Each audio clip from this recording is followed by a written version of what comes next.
Good afternoon, everybody. Match 16 of the 1987 Cricket World Cup was played today. It was the match between Australia versus India at Delhi. Sellout crowd of 50,000 and at Delhi today. The pitch looked quite slow and looked a bit too paced, but India won the toss here at Delhi and elected to bat first. They looked at the statistics. Obviously, the last match we played at Delhi a couple of days ago, Holland chased down 137 in about 24 overs against Kenya as they bowled them out for 136. That was on a dusty pitch. This was a sort of slower wicket. Kapil Dev said he wanted his team to bat first because the previous three games before the Holland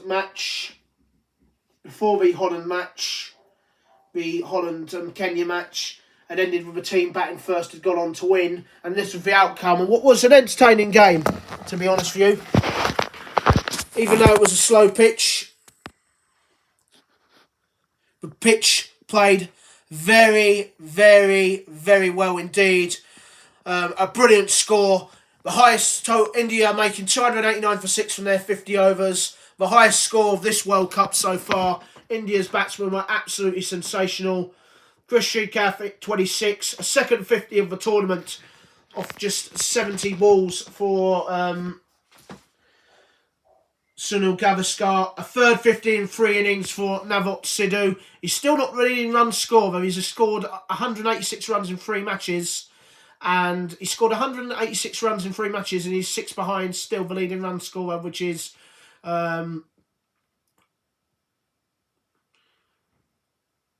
Dave Houghton of Zimbabwe. 35 for Dilip Venkasar of 50 deliveries. 3 for Kapil Dev, out for the first time this tournament, the first failure of his World Cup. And brilliant 61 of 59 balls for Mohammad Azharuddin. 30 for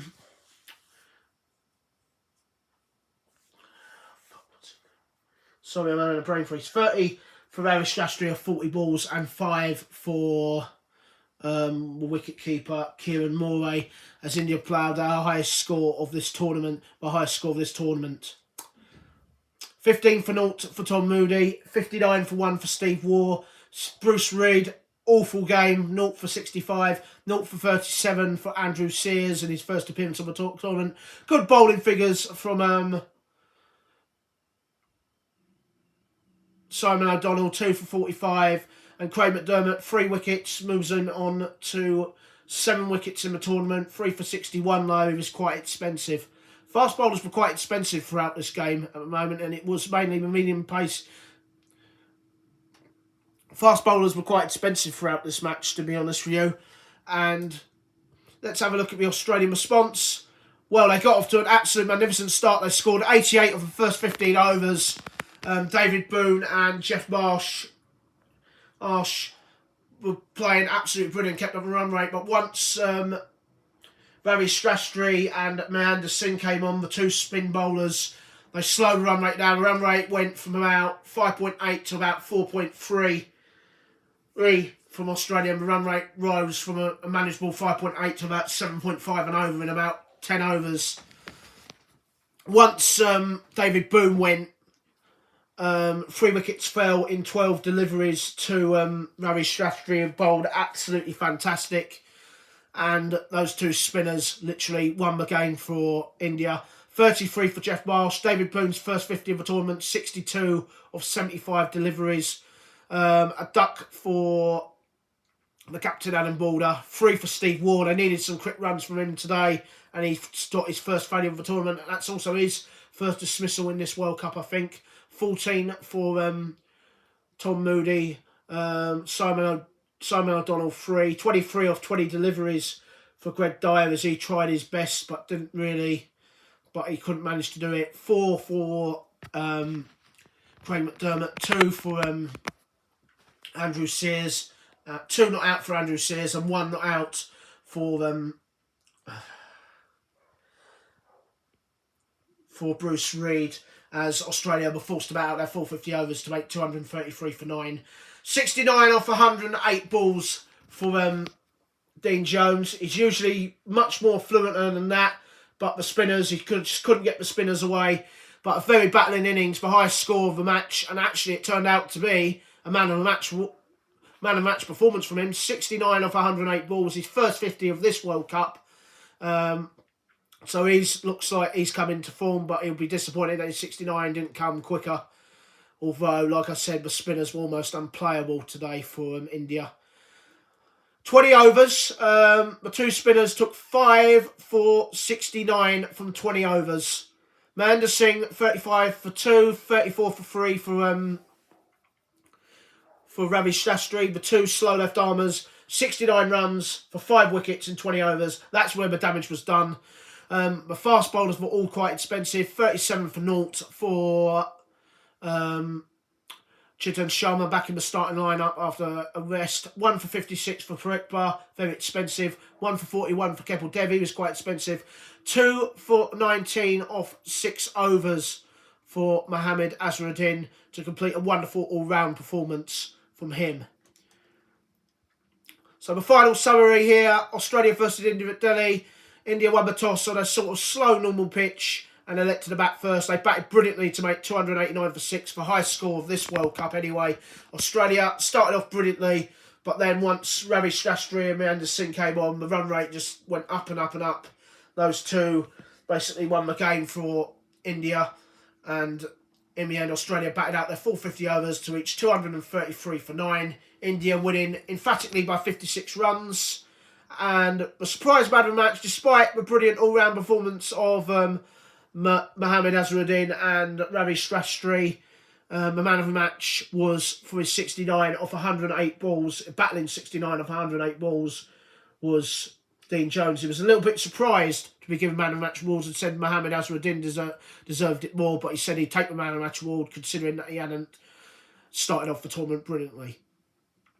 That victory means India are the first team to qualify for the World Cup quarterfinals. The host nation, the first team to qualify for World Cup quarterfinals. They usually leave it until the final couple of matches to qualify. Remember, they had to rely on other results in 1979 to guarantee a quarterfinal place. 1975, they wrapped up their quarterfinal place with a game to spare, and they did so again in 1983. But they're top of the table. Certain to finish in the top 2 now. Alan Border did say now that he's expected Australia to finish 3rd in the table, and that would mean Australia would play a quarter-final between either the West Indies or Pakistan. Speaking of Pakistan, tomorrow's match from Group 1, Zimbabwe versus Pakistan. The winners of that will probably have a great chance of finishing 1st or 2nd in the table. Pakistan, if they win tomorrow, whoever wins that match tomorrow will be through to the World Cup quarter-finals. Or will be through to the World Cup quarterfinals. Whoever wins that tomorrow will be through to the World Cup quarterfinals. Pakistan looking to keep up their full 100% record in India. Zimbabwe looking to put in a better batting performance than they managed against Ireland when they only scored 196 for 6. Let's save the game. We're going to have a look at the star players for both India and Australia.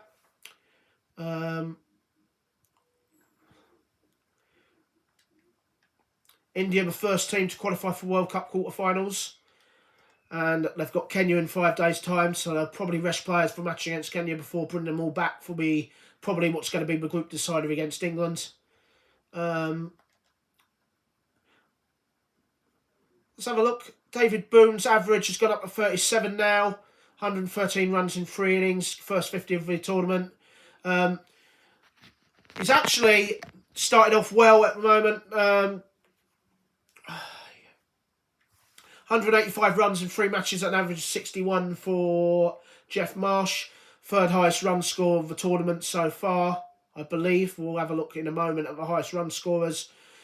Steve Waugh's average has now gone down to 39 with a bat and 42 with a ball. 3 wickets in 3 matches and at an average 42 and 79 runs at an average 39, which included 1 not out.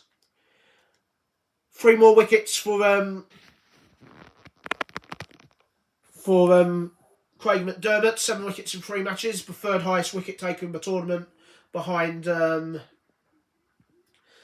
Ireland's Adrian Joseph and Sri Lanka's Vayoten John, and averaging two with the bat, but averaging 20 with the ball. Pretty solid. As for the Indian players, well, 126 runs in 3 innings. For the first time, he fouled with the bat today. He's now got an average in the tournament of 126 in 3 games. Kapil Dev,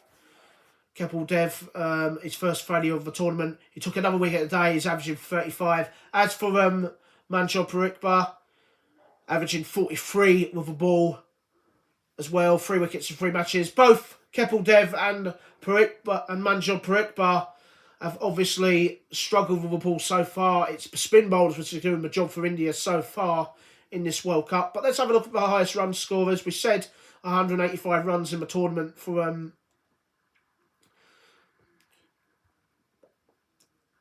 Jeff Marsh. Let's have a look to see all the other players who have got runs.